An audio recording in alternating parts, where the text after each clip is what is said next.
There was a quarter-mile left in the race, and there was only one girl left in front of me, and I saw the narrow path ahead, and it was now or never.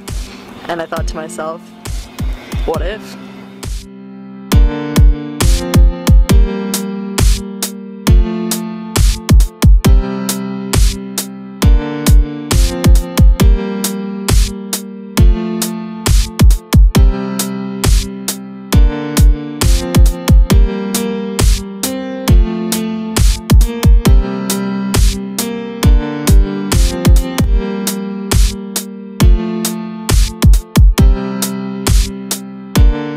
I started out my freshman year as one of the slowest runners on the team, but I didn't let that stop me. I continued to work hard and train, and it became one of the best things of my life, and really helped me throughout the 4 years of high school, and just kept training and got better and better.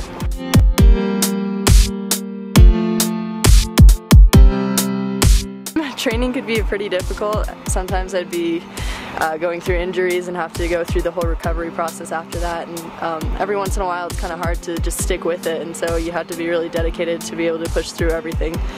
My senior year I started double training, which means that I run once in the morning and then again later that day, and that was really hard because it takes a long time for your body to be able to adjust to that, and so I wasn't seeing the results that I wanted because I was tired at the race, more tired than my competitors were. And so, yeah, I never won a race before.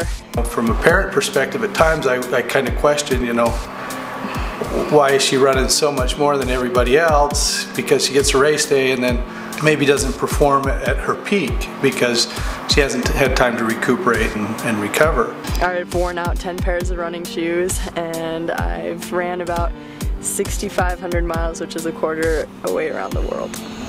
You know, I think over the past few years, you could probably count on a hand the number of days that she didn't run outside of Sunday.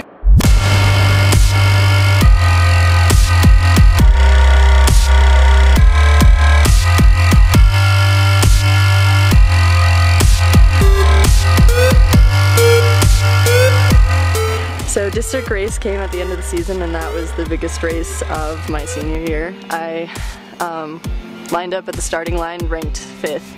So I was like, oh, that'll be fine, you know, 5th place is good. And then I could hear my coach cheering me on, like, push it, leave it all out there, and so I got into 2nd place, and I was like, oh, 2nd place is pretty good.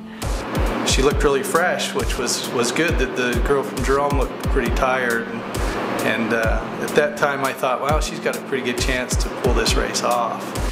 And we were coming around the final corner, and I was just concentrating on just keeping my pace and staying in 2nd place. And I could hear my parents saying, like, don't settle for it, like, go for it, go for it. And that's when I was like, oh, like, should I? And then I saw that narrow stretch, and I was like, this is my last chance. If I'm gonna pass her, I need to do it now. And so we were pretty nervous with, you know, seeing who would come out of the trees first. And I just passed her, and then just kept going and going and going. And pretty soon we saw Janelle come out of the trees, and it was a dead sprint to the finish line. Just had to make sure I got to the finish line before she did, and I did, and it was the most craziest feeling I've ever felt, because I've never won a race in my life, let alone the district state qualifying championship. So.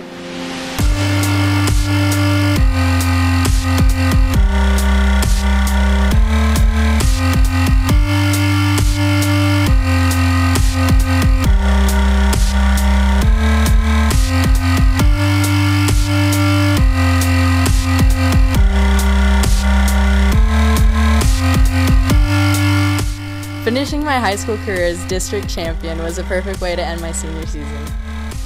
Running will always be a part of me. It inspires me, it drives me, and it pushes me to be better in all aspects of my life.